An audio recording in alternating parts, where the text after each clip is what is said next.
What's going on, guys? Welcome back to yet another brand new F1 2020 My Team Career Mode episode. Today's the big one, the Monaco Grand Prix. One which is well, maybe not my favourite, but it definitely ranks up there. Monaco, such a tricky, demanding track, and when you get it right, it just feels so nice. So hopefully it all goes well for us. I was planning to actually bump the AI difficulty up to 110, I believe, but after practice, I actually decided to leave it at 108, mainly just because of how much we were struggling, and you'll see exactly what I mean in a few moments' time. But as you can see, practice, it started off in intermediate conditions, and the car did not feel very nice, I must admit. As you can see there, just struggling to get any sort of traction, and things didn't really improve when we switched to dry tyres either. The pace was not great. We were actually quite slow, and the car really wasn't feeling that nice. As you can see, I'm locking front brakes basically every second or third corner, and as you can see, it's just so unstable. It was basically undrivable in FP1. As you can see there, we spin just before the hairpin. I don't think I've ever seen somebody actually bin it through there. But in the end, we kept pushing, and I think we got through all of the practice programs apart from qualifying pace. That was one that we were severely off the pace, and I mean a long way off. We'll go and have a look at the lap now in question. We're a second down as we've come out of the tunnel, so you can see just how far down we are. And now with the slightest tap, we've actually ended up with a right front flat in practice. That's another thing that's so easy to do, Randy. You just nip the wall here at Monaco and you can end up with an instant flat. And as you can see, we were lucky to actually hang on to that and not have a bigger accident. But yeah, that brought an abrupt end to our qualifying pace practice program. But anyway, we come back in, and then I decided we'd go and try race strategy. And I must admit, even this was actually hard enough to try and beat. I really don't know what it is. Well, as you can see there, what it is the fact that we can't drive in a straight line. But yeah, the setup was one of the top time trial setups, which when I'd run it a couple of days prior, it did feel okay. But yeah, we're just lacking pace for whatever reason. Could just be confidence, I suppose. Obviously, Monaco, you really do have to attack this place to get the maximum out of it. And obviously, this car does not exactly have the grip or the downforce of, say, the Mercedes or the Ferrari. So the confidence to push isn't really as high, so to speak, as what it would be if we were in a front-running car. To top things off, we've actually got a wet qualifying, but it is supposed to dry out towards the end. So that's just going to make everything a lot more fun. But anyway, hopefully we can make the best of it and maybe get into Q2. I think it's definitely possible, but we'll have to find a bit more pace than what we're showing in practice. But let's see how it goes.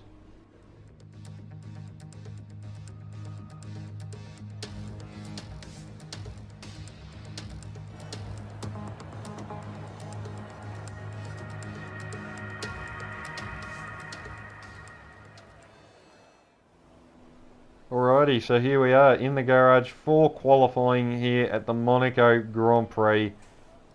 Now, as you can see, we're actually on dry tyres, but the track is pretty damn wet. So at this point, what I actually decided to do was not do any running at the start of the session, as I didn't see a point. Obviously, as you can see there, it's supposed to dry out with basically 8 minutes remaining, you know, something along those lines. And I didn't see any point in going out and doing running, which is effectively pointless when everybody's going to be out at the end of the session. We're all going to improve, and you'd basically just be risking your car for potentially no reward. So yeah, I didn't really see the point in doing that. So we're fast forwarding time literally right to the end of the session. We're going to be one of the last cars to cross the line, as I think we've only got an Alfa Romeo. Now we've got the two Alfa Romeos right behind us, and I think there's a McLaren, there's a Renault, there's two Renaults, and I think that's it. So we're about the fifth last car to start our qualifying lap, so forget everything I say, because even though I did this race last night, I've already completely forgotten. But anyway, so far so good. First sector has been pretty decent. Turn 1 was a bit average, but a big lock up on the right front there. That was one place which I've been struggling with all weekend. I could just never get the car stopped and rotated in that right hander, and it was really, really annoying. And as you can see, understeering now. And I was actually wondering if the front tyres were overheated, but they're only at 102. So they're not actually in that danger territory, so to speak, of overheating. But we fling it through out of the tunnel now. Pretty good run through there. Now through the final sector, we run wide through there, a bit late on the turn in. And now we're just going to have to fling it through this final chicane. Really scruffy through there as well. Down to Raskas, massive lock up on the right front there. This has not been a good lap. This has been a really, really bad lap, actually. And I don't think we're going to get out of Q1. But let's see if we have managed to do it. No, we have not. It is 18th place on the grid for the Monaco Grand Prix. Oh man, that's not good. That is not good. And there was so much more time in that lap. That's what was really annoying. But Mick Schumacher, on the other hand, he has made it out of qualifying one for the first time on a 110.7. Mick Schumacher makes it into Q2 here at Monaco. So while one spiker falters, the other one does manage to get into the second part of qualifying. Unfortunately, it's not us that have made it through. It is our teammate. Good to see that Schumacher is actually finally starting to find some form and some performance. Granted, I probably haven't been helping him along as much as I really could have. But yeah, trying to manage your own F1 team and drive it, it's not the easiest thing in the world. But I think we're doing okay for ourselves at the moment. But from P18, oh boy, this is going to be a hard afternoon. Tough luck there. It's not quite where we'd want to be on the grid, but chin up, it's not the end of the world. Nelson Piquet once said that driving the Circuit de Monaco was like riding a bicycle around your living room, and it's not hard to see what he means by that. There's no more prestigious a Grand Prix victory than Monaco, but also none so challenging. We're on the French Riviera once more this weekend at the 2-mile-long Circuit de Monaco. The cars climb around 40 metres up through Beau Rivage, onto the casino, and then descending down towards the harbour through Sector 2. It's a very short run from pole position to the first of the 19 corners here, 7 to the left and 11 to the right. There's one single DRS zone as well, so don't expect that to make overtaking any easier today. With me today, of course, is Anthony Davidson. Why don't we discuss McLaren? What do you make of their performance so far this season? Well, the atmosphere within that team seems very positive at the moment. Everyone seems like they're in great spirits and having a lot of fun doing what they do, and that's definitely contributed to the performances we've seen.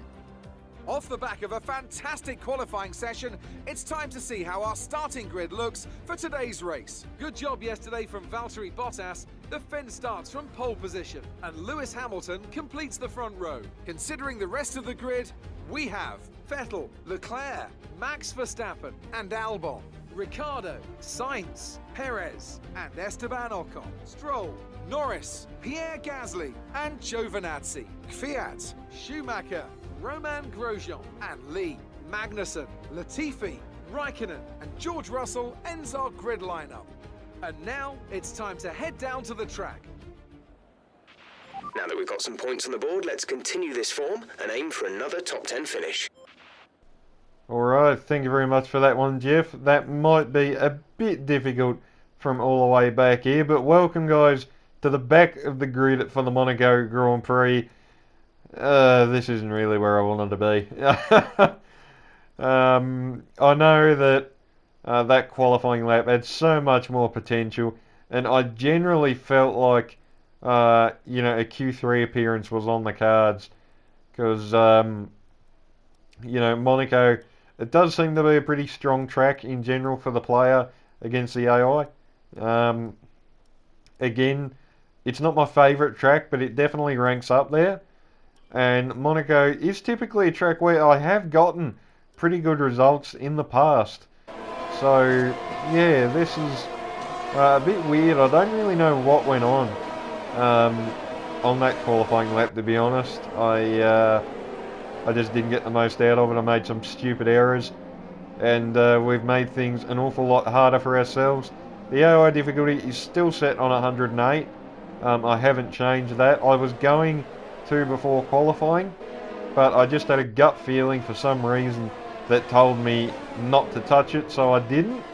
And probably a good thing, because well, imagine what this race would be like if we had it on 110. But anywho, we've got our work cut out for us starting back here in P18. Our teammate directly ahead of us on mediums. I've gone for softs mainly just to try and make moves at the start of the race. Maybe put hards on. I'm thinking mediums, but we'll see how long we can go in this first stint. But 5 red lights. And away we go for the Monaco Grand Prix. Reaction time wasn't great, but the secondary part of the launch has been very nice. We're going to look to get around Romain Grosjean here into turn 1. All double file.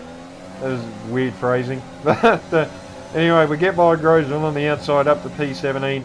Schumacher and Kvyat now going side by side. Spiker versus AlphaTauri. Who is going to yield? Looks like neither of them at the moment. So we're going to send it up the inside of the pair of them down into this right-hander. And I think we actually got the job done there. Yes, we do. What a move. 3 wide at Monaco doesn't normally work. But if you have people that will cooperate with you, it is possible. And that just proves it. Up to P15 now, so very good start to this Monaco GP, already up 3 positions. Next up is Antonio Giovinazzi and Pierre Gasly, both on mediums, so hopefully we can get the jump on these guys quite quickly. Okay, we're low on fuel. Try shifting up the gears a little sooner. This should help us save some fuel. Don't worry about that, boss, we've got that all under control.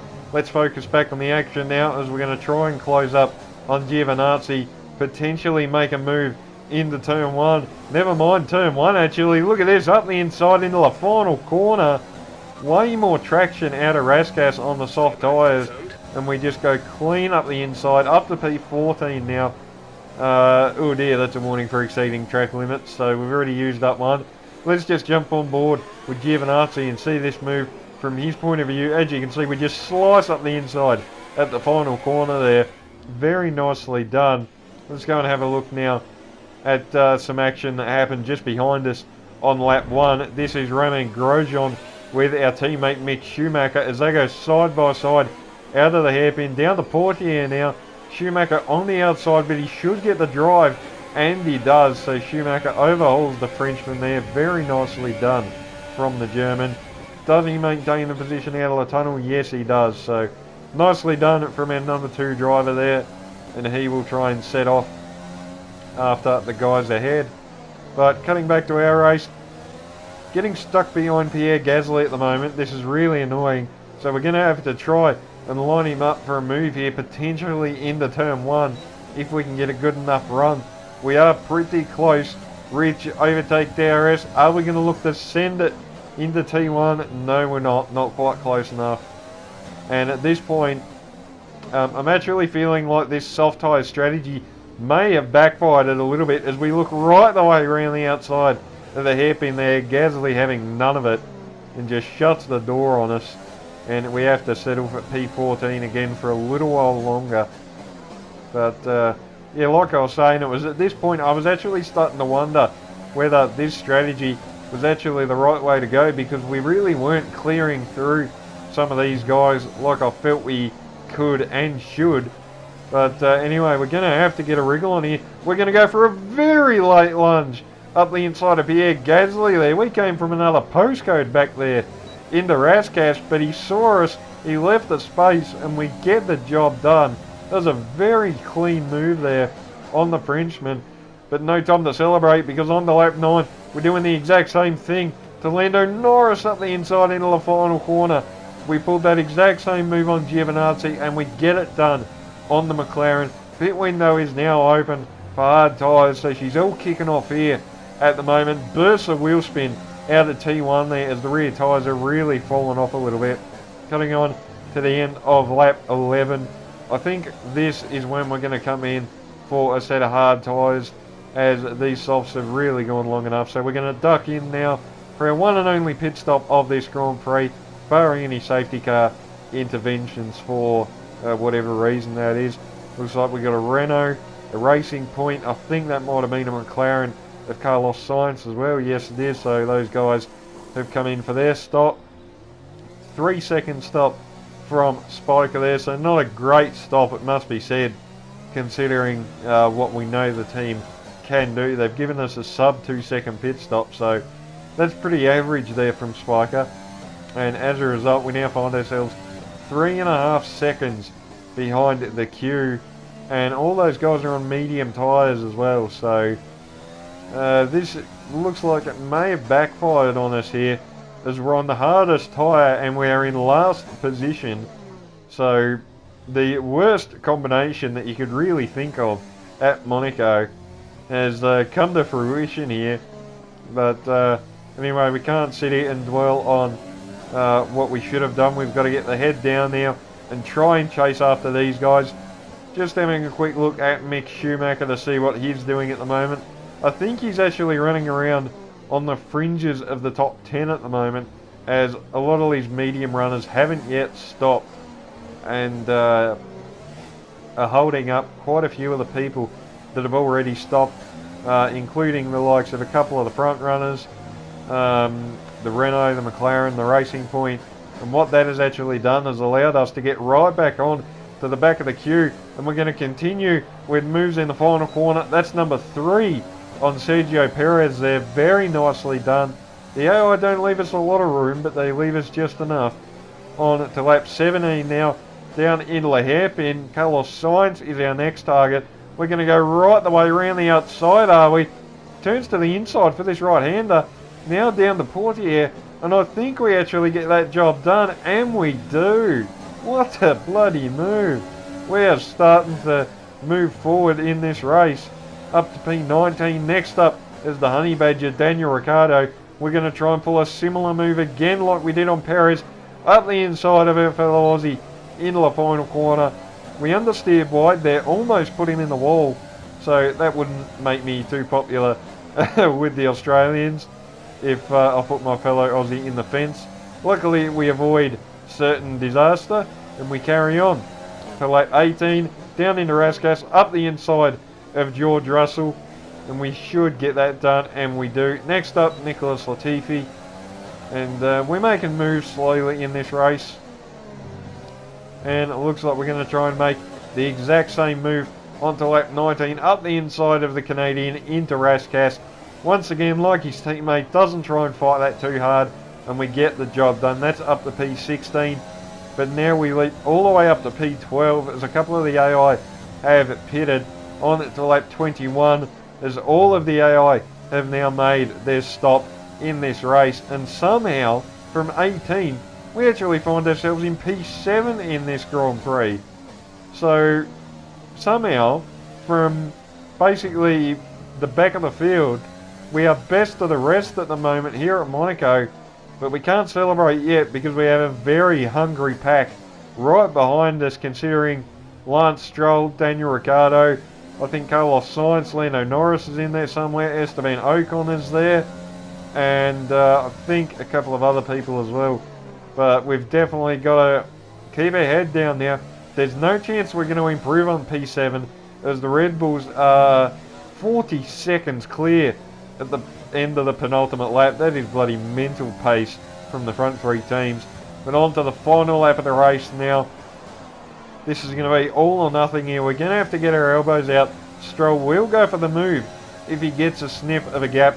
Valtteri Bottas wins the Monaco Grand Prix, meanwhile, for Mercedes. He actually wasn't that far of coming up behind and lapping us, so that would have been pretty embarrassing. But there we go. Bottas wins here at Monaco from Lewis Hamilton home in second, so another great day for the Mercedes pair. But cutting back to our POV now, still managing to hang on to P7. Lance Stroll is right up here, gearbox, looking for any opportunity to make a move here. I think as long as we get through the tunnel, which means we got to get a good exit out of here, which it looks like we've done, we should be okay to hang on to P7 here. I don't think he's close enough. He's just 6/10 back, so we should be okay now to negotiate the final sector for the final time. The Ferraris and Red Bulls have already crossed the line. That just shows how far ahead the top 6 were. But through the chicane for the final time, up the racecourse, we get ever so close to the wall, almost lose the back end. I'm still pushing on the ragged edge of grip.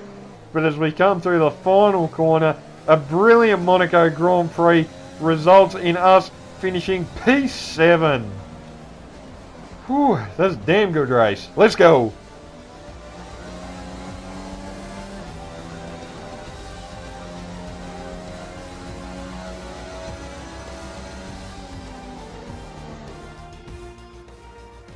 The Mercedes team pulled out a fantastic performance today. They should be proud. And talk to me. What do you think it was that sealed the win for them? I think that smart tyre management on track and very smooth driving definitely assisted in their victory today. That combination meant they got the absolute maximum out of their tyres at all times. After an excellent performance at the Grand Prix, I'm sure there'll be plenty of celebrations tonight amongst the Mercedes team. And they certainly deserve it.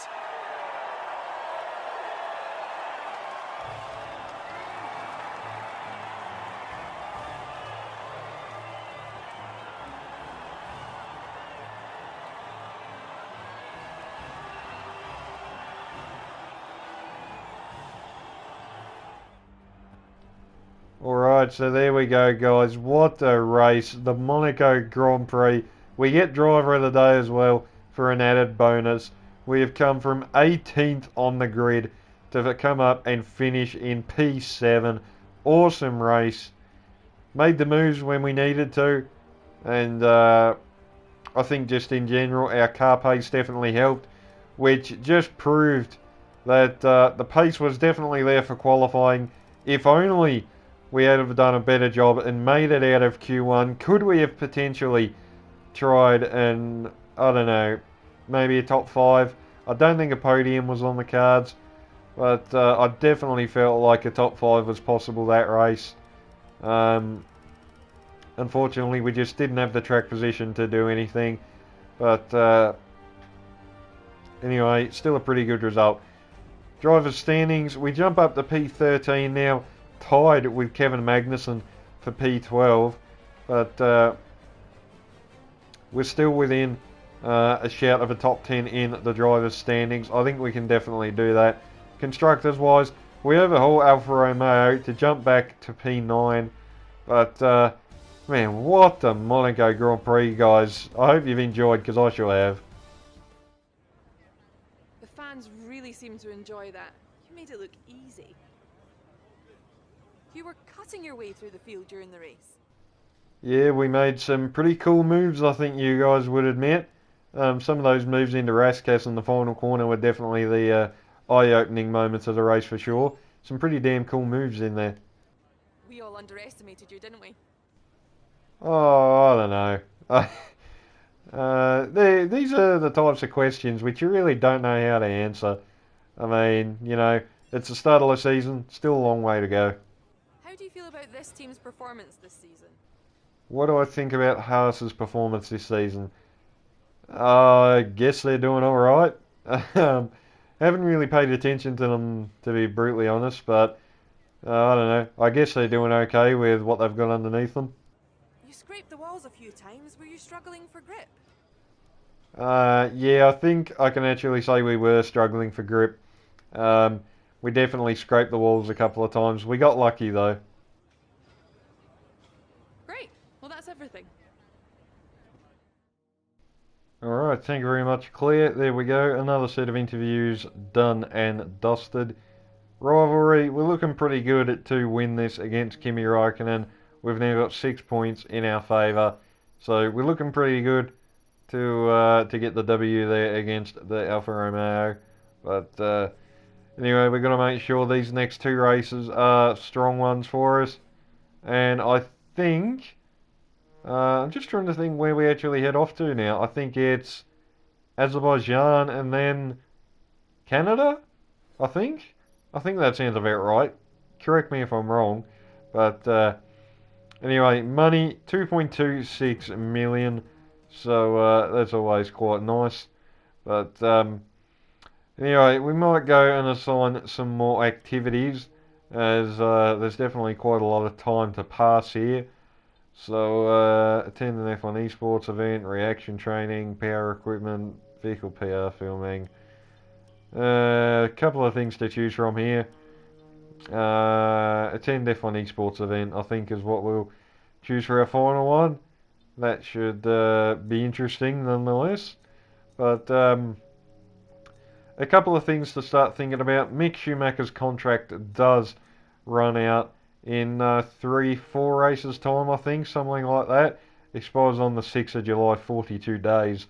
And $2 million is his market value, so yeah, that's quite a bit of money. So we've got to keep a little bit put aside if we can, to make sure we can actually still afford to keep him on board, as I really don't fancy looking for a new teammate just yet. But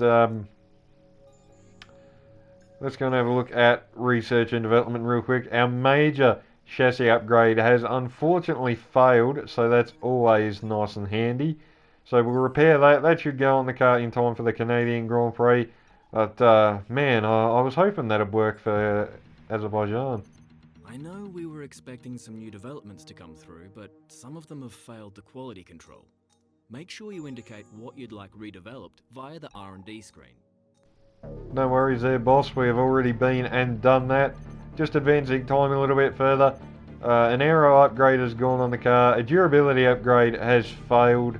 So that is just brilliant. Let's go and have a look. Can we repair that? Yes, we can. That should go on the car in time for the Canadian Grand Prix as well. But, man, not having much luck with it, research and development at the moment. Hopefully our luck might turn around in the near future. But anyway, that's it from me today, guys. If you enjoyed, remember to leave a like, subscribe, all that good stuff. And until the next one, I'll see you all later. Have a good one.